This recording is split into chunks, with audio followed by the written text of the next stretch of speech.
Hello, and welcome back to my channel.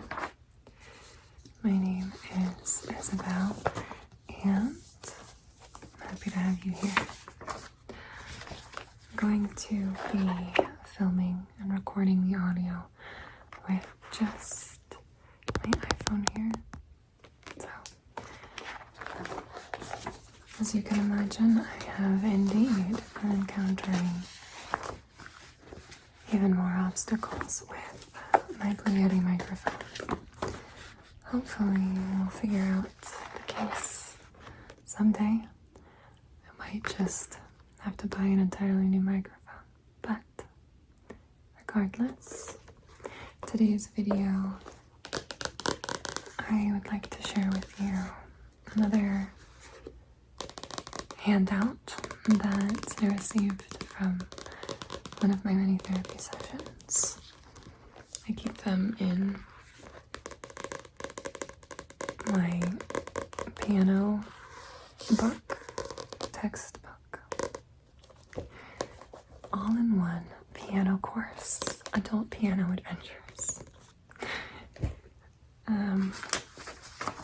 There are two handouts that I wanted to go over today. They are repetitive, so I hope that doesn't detract from your experience. One of them is color-coded, which I love. The other one has a front and a back. Both of them have to do with coping skills. I have been struggling, as I always do in the holiday season. So I have used several of these and have found decent success with them. So let's start with the color-coded page. This one says, coping skills that you can practice right now. The first is breathing. I think we forget the importance of intentional breathing. Obviously, we don't forget the importance of breathing. That would be counterproductive to life, but breathing in and of itself as an exercise for relaxation, I think we take for granted a lot of the times. There are a lot of breathing exercises that you can employ out there. I would encourage you to look some up. I'll also be making a video on breathing exercises soon, so you can also look out for that. The next one is visualization. You can visualize a safe space. For therapy, in my experience, I have done several different visualization exercises in regards to a safe space. Mine is really silly, but it's based off of an anime that I watched growing up. That's my favorite anime of all time, Soul Eater. So your safe space can be a room with several rooms. I usually like to just keep it down and simple to just one room. But it can be as complex or as simple, as intricate, or as minute in detail as you want. The goal of visualization is to detach yourself from whatever you're experiencing right now and sit in a place that you're more comfortable with so you can reset. The next one is music. And no, I don't mean sad music. We are not putting on Billie Eilish or Lana Del Rey. No, no, no. We're looking for something upbeat or soothing. Soothing and upbeat, the combination. The two aren't mutually exclusive.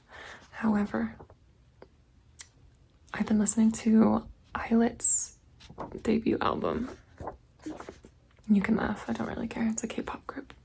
But it's been helpful for me, and whatever helps, you know.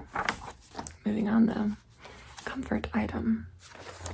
I think there's a lot of cars driving by, forgive me, but people have like a weird stigma around comfort items, and like growing into adulthood and bringing your childhood comfort item like a teddy bear or a stuffed animal or a blanket especially.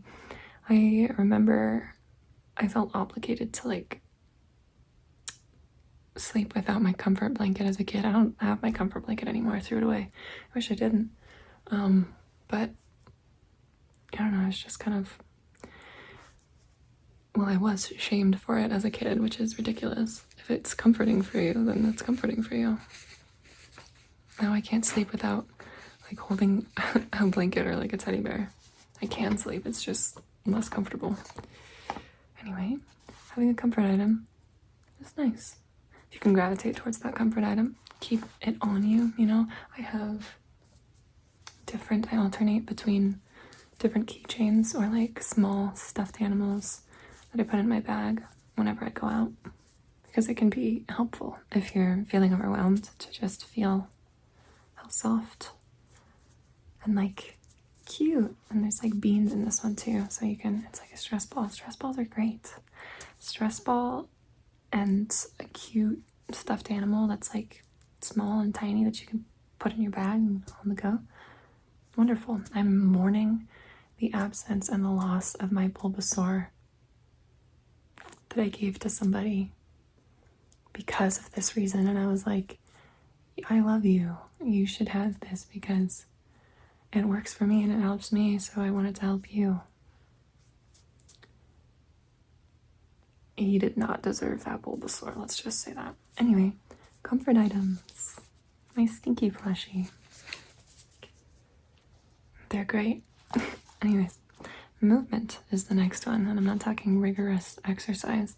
Even just like 5 to 10 minutes of stretching can be really helpful to just reset your body, especially the sensation that exercise and movement brings, even if it's just like 5-minute, 10-minute walk around the block, just to get outside, or walk around the house just to get your limbs moving. Can do away with some of that anxious stagnancy that we may be feeling. The next is relaxation. And if you are watching this video, then you're already engaging with this coping mechanism. Relaxation comes in a lot of forms. One thing that I like to do is called body scans, or a body scan. I don't know what the proper terminology is, but you essentially engage all of your muscles one by one, if you can. It's difficult, but you know how to do the best of your abilities, starting from either the top of your head all the way down to your toes, vice versa, and engaging them and then relaxing them, and like scrunching up your face and then relaxing your face. So it's just, again, a nice reset, change of pace. I know that for a lot of people, yoga works as well, which also ties into the aforementioned movement coping skill. You can also, for relaxation, light, a candle that smells nice, or take like a warm bath, a nice shower. I know sometimes showers can be a little bit more stressful than necessary, so if the shower's not relaxing for you, then don't take a shower. The next one is imagery, and this one, as opposed to the visualization coping skill that I mentioned beforehand, this one has to do more with actual imagery, like visuals. Like, in a doctor's office, sometimes they have either a TV show playing, or like in some spas they'll have like videos of aquariums or like the beach, like that kind of stuff. So like just watching YouTube videos with relaxing atmospheres, or like, I don't know, for me, having like a bird's eye view of a city, not a bird's eye view, not like top down, but like the view from someone else's high-rise apartment, some rich person's high-rise apartment, where you have like a really cool view of the city and all the cars moving and the lights, especially like during sunset or dusk. Those are the visuals that I like to see. The next one is interact, which is socialization. Or if you have pets, that also is something that you can do. I'm gonna continue, even though I think that they are in fact mowing their lawn. It is December. Your grass is dead. Anyway, interact. You don't have to socialize with other people if that's something that's so draining for you, which it is for me most of the time, but it can also be really fulfilling. But if you just are not feeling socialization right now with another human being, then by all means, go to an animal shelter. Say hello to the puppies and kitties, and sometimes they have bunnies there, goats, maybe cows, animal sanctuaries. I know you have to interact with somebody initially to get into those, but you can get past that. Or if you have pets, obviously, like a hamster, maybe it's hamster time. Or if you have like a hermit crab. Next one is amuse yourself. So this is through things like leisure activities like coloring, or puzzles, like physical puzzles or puzzle books with word searches and crossword puzzles and things like that. Those can be really fun. I had a whole bunch of books full of puzzles a long time ago, and they were very engaging and very, very good distraction.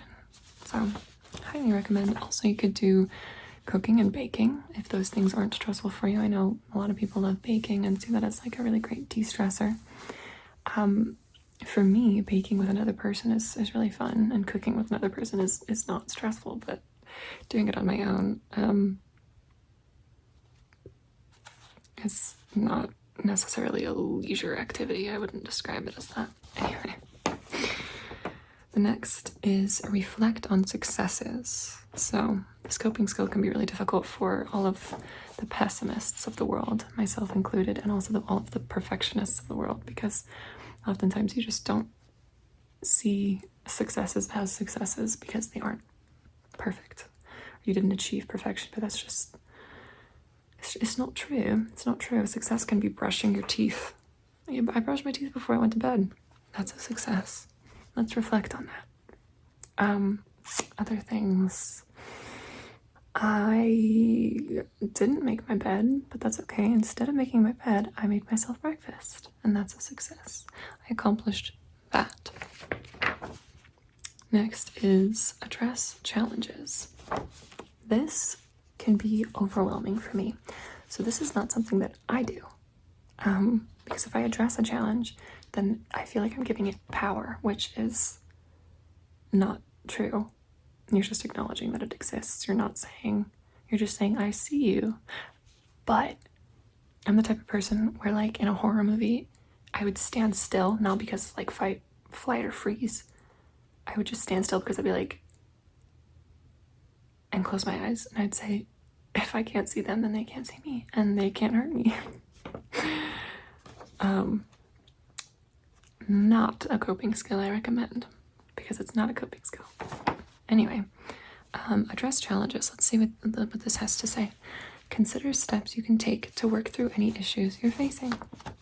So, a good thing that I do is, instead of having like a giant to-do list, I will, on one sheet of paper, I will break it up into tiny sticky notes, and I'll write down little steps of the to-do list.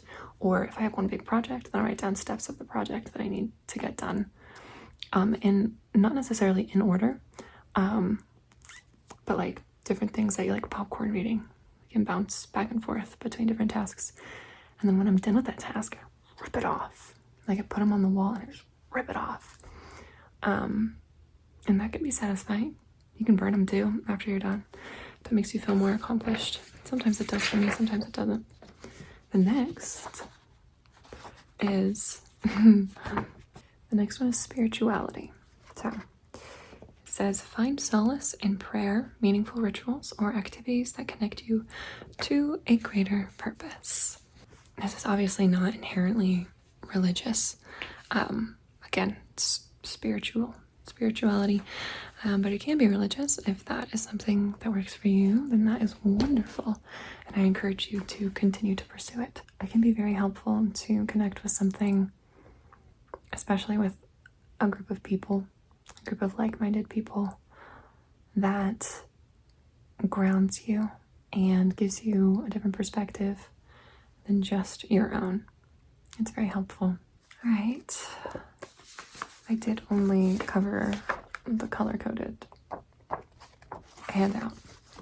That's just because this video is getting really long, and I think my filming will be interrupted momentarily. So with that being said, I will revisit the 100 coping skills at a later date.